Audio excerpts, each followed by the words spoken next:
सुन रहे हो क्या जी? रुचि अपने कमरे में नहीं है। सरला जी दौड़ती हुई अपने पति ज्ञानेंद्र जी के पास आई। कमरे में नहीं है तो नहा रही होगी, छत पर होगी, क्यों बगला रही है? अरे मैंने सब जगह देख लिया, वो कहीं भी नहीं है।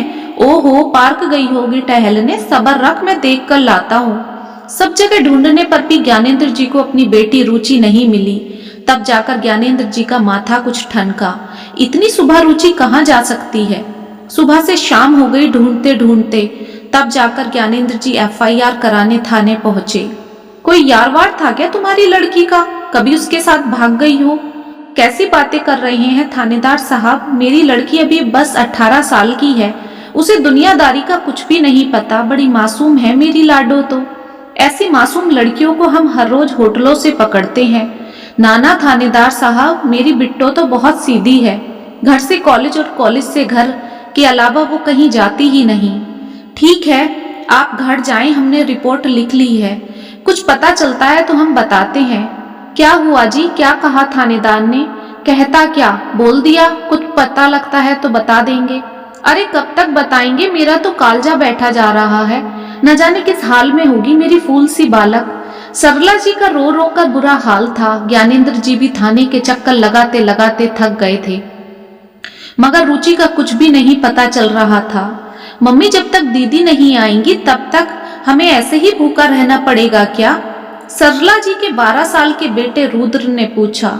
सरला, इसे तो कुछ बनाकर खिला दे, इसे क्यों भूखा मार रही है? तूने 3 दिन से कुछ भी ना पकाया। मेरी बच्ची ने जाने कुछ खाया भी होगा या ना, सरला जी कहकर फिर रो पड़ी। तभी ज्ञानेंद्र जी के फोन पर थानेदार की कॉल आई।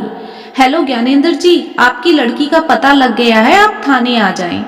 ज्ञानेंद्र जी और सरला जी थाने पहुंच गए, लेकिन रुचि को देखते ही उनके पैर तले जमीन खिसक गई।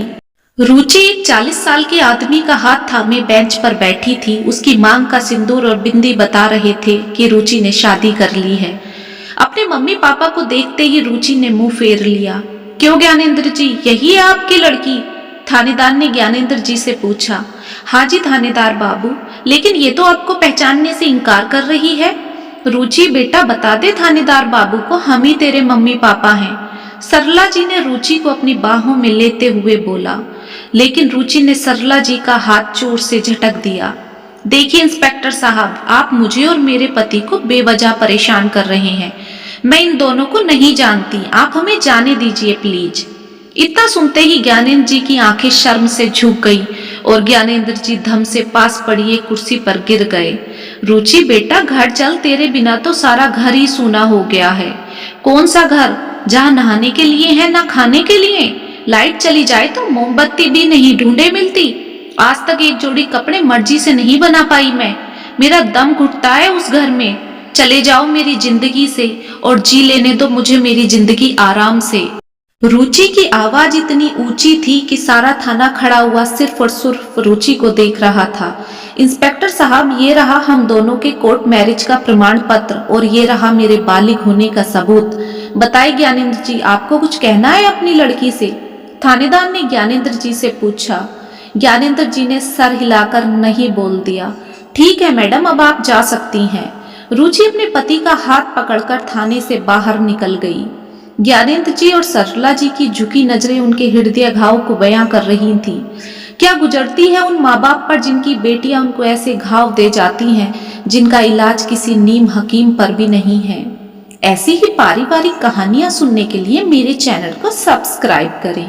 कहानी अच्छी लगी हो तो लाइक करते जाना।